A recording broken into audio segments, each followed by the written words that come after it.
Quand je vous pointe du doigt, quand je te pointe du doigt, quand je pointe du doigt la communauté, le gouvernement, le corps médical, en coaching on dit « j'ai aussi 3 doigts retournés vers moi ». Quelle solution vais-je pouvoir trouver? Quelle ressource intérieure ai-je en moi? Quelles questions devrais-je me poser? Bonsoir, je m'appelle Cédric Moulin et aujourd'hui je suis venu vous apporter un message d'espoir à travers mon vécu, à travers des expériences de personnes dont je vais vous parler dans un instant. Cet espoir, c'est la notion de rebondissement face à un diagnostic inacceptable. Alors mon histoire à moi, elle commence avec un héritage. Mon grand-père, Clément Denef, est dans la résistance. Il est attrapé par la Gestapo. Il va passer 2 ans et demi en camp de concentration à Mauthausen. Il est libéré par les Américains. Il revient à Paris extrêmement affaibli. Et également choqué de remarquer qu'à Paris, le train-train avait continué. Les affaires avaient continué en son absence. Il nous a transmis beaucoup de choses, des belles choses. Son amour pour la liberté, pour laquelle il s'est battu, pour laquelle il a souffert. La notion d'autonomie et surtout, et je vais y revenir tout à l'heure, la notion d'espérance, le fait de ne pas lâcher prise, le fait de continuer à croire, même quand tout semble jouer contre nous. Mon deuxième grand-père s'appelait Jean Moulin. Ce n'était pas le résistant qui a donné son nom au campus de cette université. Jean Moulin, mon grand-père, était un médecin. Il n'était pas résistant, quoique, à sa façon peut-être. En tant que médecin, il a pratiqué très très tôt. C'était un des premiers en France à être acupuncteur homéopathe. Il nous a appris, avec ses pratiques à lui, à nous soigner tout seul, à nous soigner entre nous en famille. Et puis mon père, Luc Moulin, m'a transmis l'apiculture. C'est moi sur cette photo, j'ai à peu près 15-16 ans. On est en train d'attraper un essaim. Et j'ai beaucoup appris de l'apiculture grâce aux abeilles. J'ai compris leur faiblesse, leur vulnérabilité face aux pesticides, face aux parasites. Les abeilles, on en avait 15 ruches, on n'en a plus qu'une. Elles sont en très fort déclin.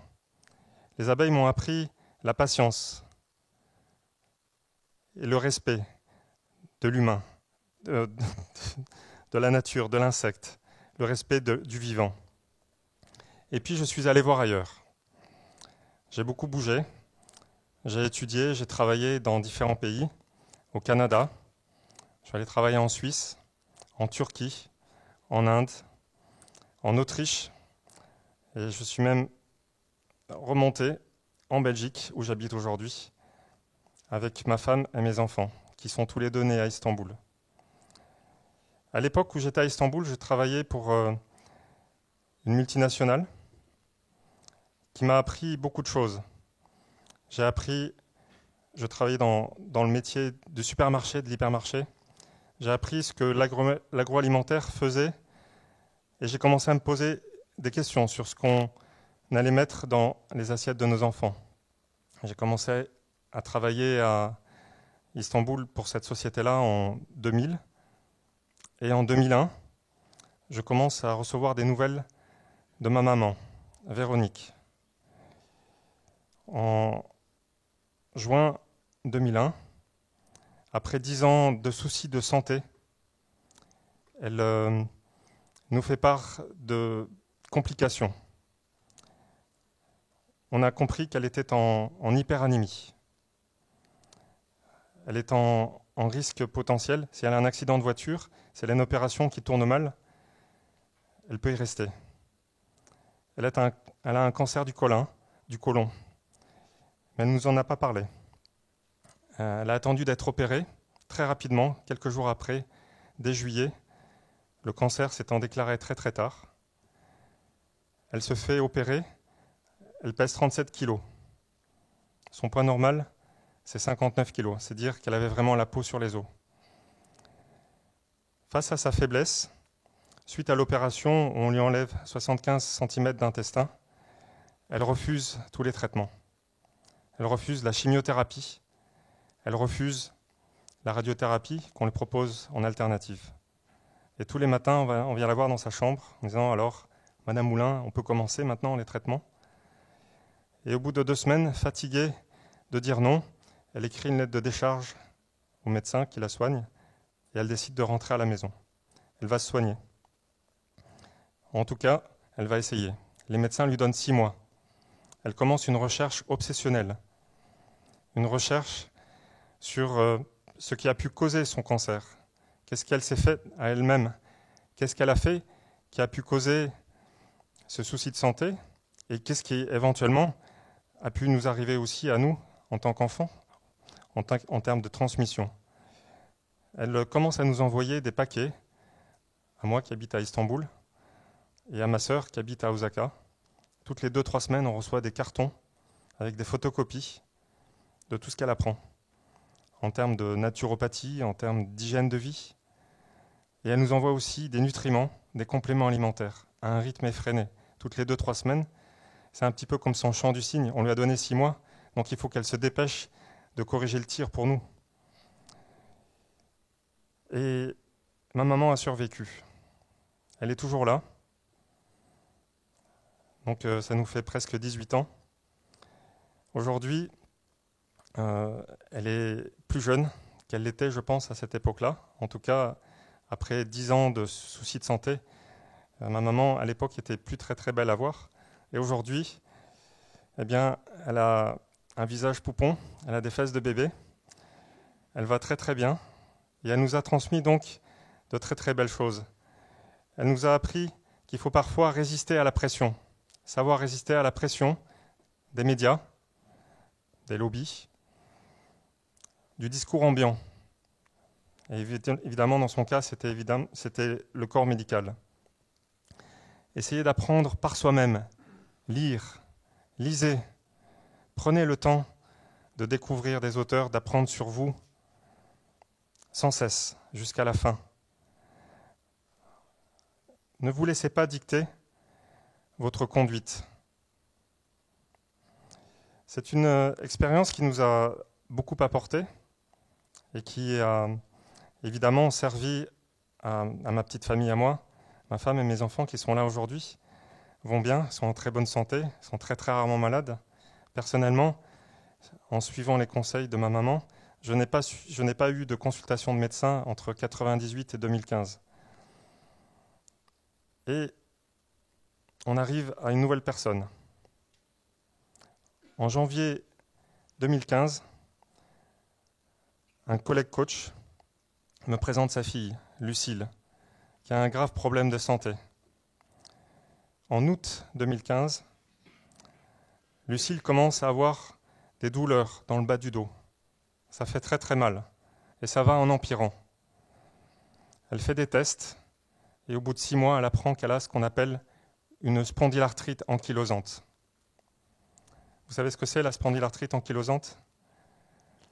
C'est une inflammation chronique très très grave qui provoque des douleurs permanentes, comme si on vous plantait des aiguilles dans le dos, nuit et jour. Lucille a 21 ans et elle marche comme une petite dame de 110 ans avec des béquilles, douleurs permanentes. En mars 2016, un médecin lui dit, un rhumatologue de Paris, lui dit écoutez, ma petite dame, il va falloir apprendre avec la douleur parce que votre maladie, elle est incurable. 21 ans. Il n'y a pas de remède. Alors je décide d'aider Lucille. Elle vient me retrouver en Belgique le mois suivant, en février 2017, et on décide de faire ensemble ce qu'on appelle un 360. On va regarder tout ce qui s'est passé chez elle. Elle établit une frise de vie, et on regarde tous les événements, santé, événements familiaux, les déménagements, les événements qui ont eu un impact sur son mental. Et on travaille sur tout ça, tout en quinconce.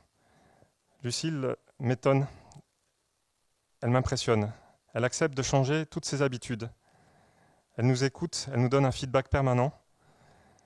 Elle change sa nutrition, elle change son mode de vie. Elle commence à prendre des nutriments. Elle veut vraiment y croire. On travaille en coaching sur son mental, sur des événements qui ont eu lieu dans sa vie. Jusqu'en août 2017, donc la même année, 6 mois après notre rencontre, où on reçoit un message surréaliste. Elle est venue, elle est partie en vacances, elle est revenue, elle a fait 1h30 de parcours. Vous savez ce que c'est le parcours? C'est une gymnastique urbaine, ça nous vient des États-Unis. C'est très très intense physiquement. Vous allez sauter au-dessus des bancs, vous accrocher aux branches, marcher sur les murs. Elle fait ça pendant 1h30 et elle se sent bien, elle est plus malade. Sa maladie, soi-disant incurable, est terminée. En tout cas, elle est en rémission.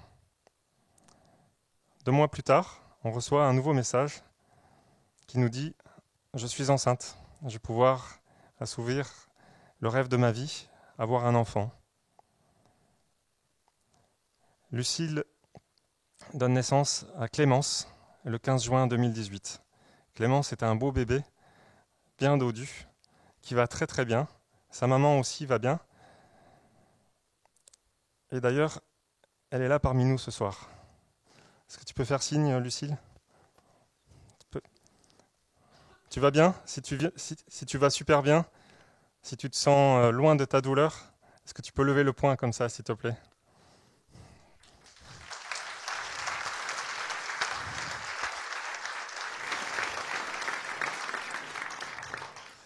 Il y a quelques semaines, je tombe sur Instagram sur le compte qu'elle a créé pour son blog, La vie comme Lulu.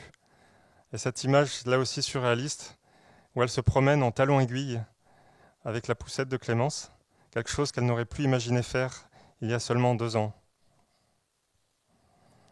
Alors suite à ces expériences, quelles clés? Je résume en quelques slides, en quelques mots, ce que j'ai appris de tout ce que je viens de vous raconter. La première notion, c'est une photo que j'ai découverte dans une expo à Istanbul à l'époque, que j'ai reproduite parce que je ne l'ai pas retrouvée. Quelqu'un avait écrit sur un mur de fabrique à New York, en grosses lettres blanches, il n'y a pas de certitude. Quelqu'un est arrivé derrière et avait rajouté « Ah bon, t'es sûr ?» Donc il n'y a pas de vérité unique. Quand quelqu'un arrive et vous assène ce genre de choses, les experts, les gourous, posez-vous des questions, remettez en question tout ce que vous avez entendu. Ne prenez rien pour argent comptant. Personne, vraiment personne, n'a tout à fait la science infuse. Et surtout les gens qui prétendent l'avoir. Il n'y a pas une seule solution dans la vie. Il n'y a pas un seul remède. On a énormément de choix. Et c'est bien de toujours se poser des questions, toujours considérer d'autres voies.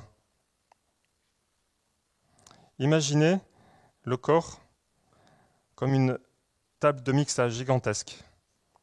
Vous ne connaissez pas tous les curseurs, et pourtant ils sont tous importants. Et l'idée, quand on est malade, comme ma maman, comme Lucie, comme tout un chacun, c'est de faire remonter les curseurs, petit à petit, de les identifier, de les faire remonter. Alors on parle de quoi? On parle de protéines, peut-être, lipides, ça vous savez. Et puis après on va plus dans le détail, les oméga 6, les oméga 3, les vitamines, les minéraux, les oligo-éléments, tout compte. Tout fonctionne en synergie. C'est pour ça qu'il n'y a pas un seul élément qui est important. Tout est important en fait. C'est l'équilibre qui compte. On va regarder aussi évidemment les métaux lourds. On en parle avec cette notion de vaccins, les aluminiums, les métaux lourds, qui viennent nous toxifier. Comment est-ce qu'on fait pour nettoyer ça? Quel est l'air qu'on respire aujourd'hui? Quelle est la qualité de l'air? On mange 3 fois par jour, mais vous respirez en permanence. On boit de l'eau. Quelle est la qualité de l'eau? Tout ça, ce sont des détails, c'est de la minutie, et c'est super important de travailler ensemble là-dessus. Alors cette notion d'espérance que mon grand-père m'a apprise, qui est reprise par l'auteur français Charles Péguy, qui l'appelait la petite vertu, c'est cette fameuse lumière intérieure qui fait qu'on ne va pas laisser tomber. On va continuer à se battre. Et cette lumière, elle se travaille. Elle se travaille par plein de choses, chacun à sa façon. La méditation, le sport, la reconnexion à la nature, les repas sympas en famille, les vacances, la lecture est vraiment indispensable. Et puis, il y a cette notion de bienveillance. Aujourd'hui, la planète est dans une situation compliquée. On vit une crise de civilisation. Et mon petit doigt me dit que s'il y avait plus de bienveillance, déjà nous-mêmes par rapport à nous-mêmes, se pardonner, accepter nos erreurs, essayer d'apprendre, donner aux autres la possibilité d'apprendre à leur rythme. S'il y avait plus de bienveillance,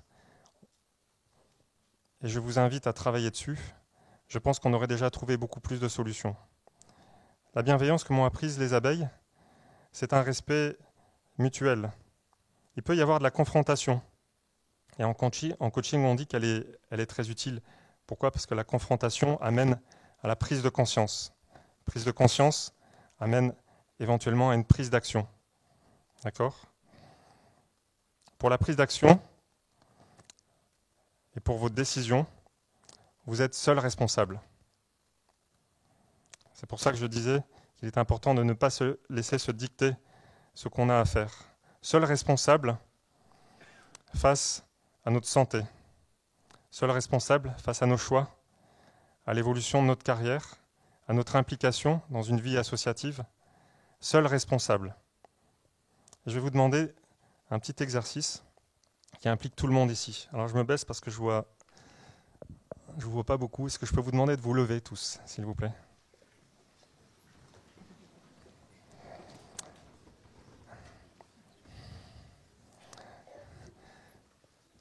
Et je vais vous demander de faire quelque chose, je crois, qui n'a jamais été fait dans une conférence TED. Je vais vous demander de vous donner la main.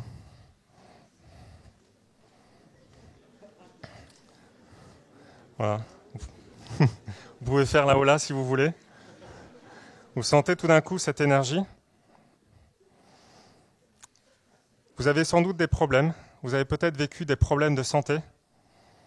Vous en avez peut-être vu devant vous, dans votre entourage, ces maladies de civilisation qui nous touchent de plus en plus.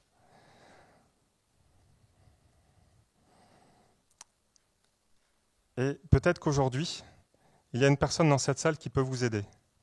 Peut-être qu'il y a une personne dans cette salle qui peut vous indiquer quelqu'un d'autre. Donc ma conclusion ici, c'est de dire oui, vous êtes seul responsable, mais on n'est pas tout seul. Merci beaucoup.